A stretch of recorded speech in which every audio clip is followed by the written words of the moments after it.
Hello everyone, so how's everyone doing? Yes, well I'm back for another video, and today what I'm going to be doing is a sort of movie review. I'm just going to sort of talk briefly about what I went to see yesterday, which was the Spider-Man No Way Home extended version, or the more fun version slash edition, which I believe it's officially titled. So yes, well, I'll start by saying when I heard that Spider-Man No Way Home was being re-released in cinemas, I thought, yep, I will go and see it again because I think, certainly in my opinion, this is the best live-action Spider-Man film. That's my opinion. If you disagree, that's fine. Some have said, that you can't beat the original with, with Sam Raimi's Spider-Man, and whichever ones you like, whether you like the Spider-Man trilogy with Tobey, whether you like the Amazing Spider-Man 1 and 2 with Andrew, or whether you like Tom Holland, the MCU Spider-Man. It's completely up to you.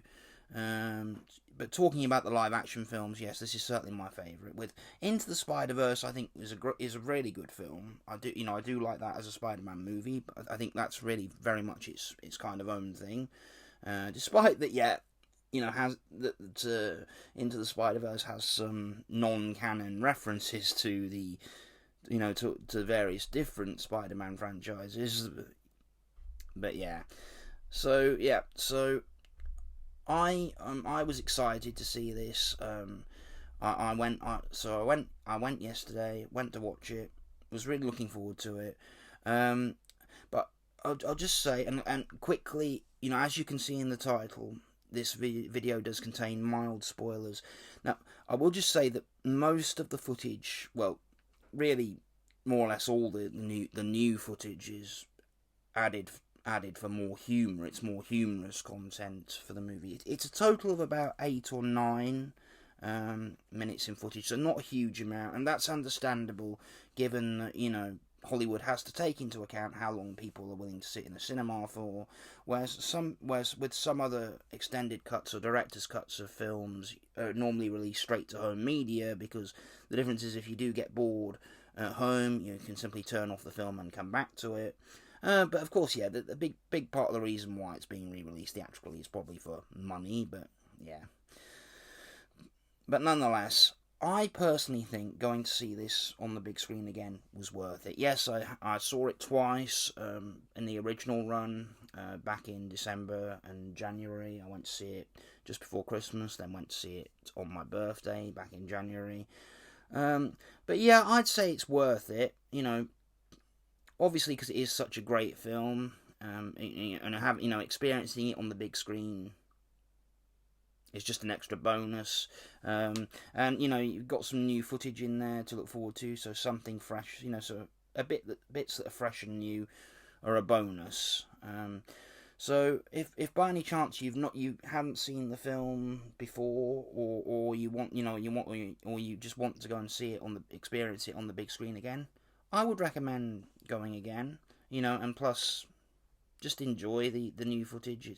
It's nothing, a lot of the action scenes don't really have new material. It is mainly humorous material, which I think other YouTubers who have talked about the movie have sort of pre-warned people.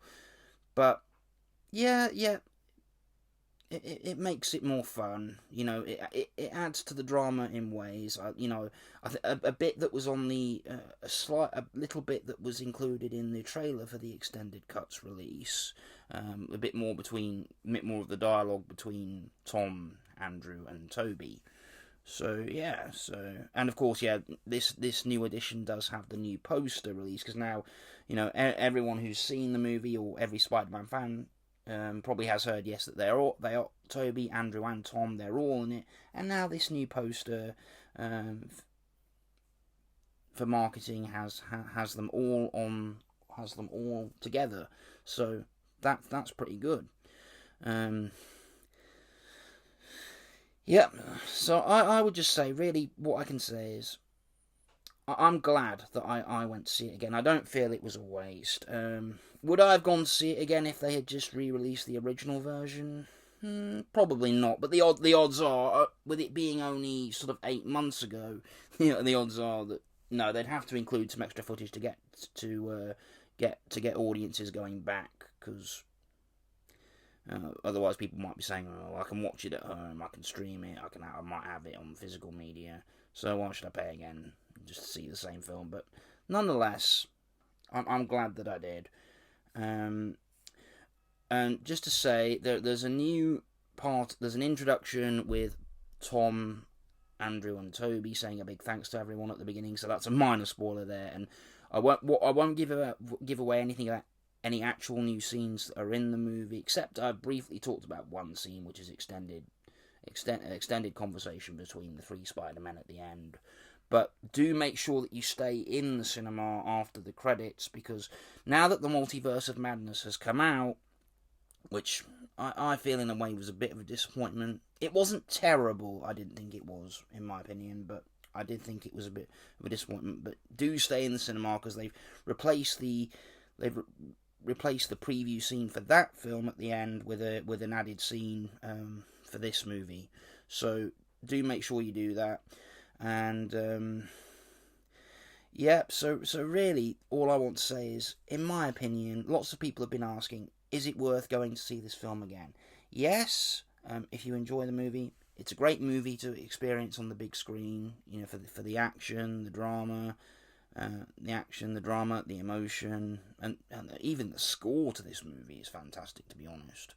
And just seeing it on the big screen, getting another chance to see it on the big screen, is a bonus, because it's nothing like at home has been like seeing a movie at the cinema. So yeah, if you want to see it, if you want to see it to see this new footage, then that's great. It's a bonus, as I say. But nonetheless, yeah. So that's really all I can say for now. But I'm glad it was certainly worth it for me. It felt like a treat getting to see it on the big screen again. But nonetheless, thanks all for watching. You're all awesome. I will see you soon. Bye.